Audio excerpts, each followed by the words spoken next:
Police বাহিনীর সাথে, র্যাবের সাথে, ডিজিএফআই এর সাথে লাঠি নিয়ে, অস্ত্র শস্ত্র নিয়ে সাদা পোশাকে ছাত্রলীগ যুবলীগ কেন হামলা করবে? বাংলাদেশের পুলিশ বাহিনী, বিজিবি এরা কি এতটা অপদার্থ হয়ে গিয়েছে যে আপনাদের সশস্ত্র গুন্ডা বাহিনীকে লাগবে আমাদের ভাইদেরকে নিধন করার জন্য?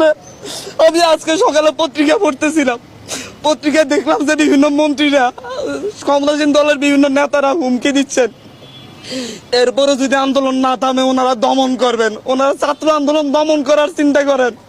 ওনারা ভুলে যাচ্ছেন 1952 সালে দমন করতে গিয়ে পাকিস্তানি হানাদাররা ব্যর্থ হয়েছে, 69-এ ব্যর্থ হয়েছে, 64-তে ব্যর্থ হয়েছে, 66-তে ব্যর্থ হয়েছে। ওনারা কিভাবে সফল হবেন? ওনাদেরকে এখনো বলবো, আমাদের প্রতিটা ক্যাম্পাসের নিরাপত্তা নিশ্চিত করুন, আমাদের ভাইদেরকে ছেড়ে দিন। আমি নিজে আতঙ্কিত। আমি এখানে এসেছি আমার জীবনের মায়া নিয়ে, আশপাশে ডিজিএফআই, ডিবির লোকজন ঘুরে বেড়া করতেছে।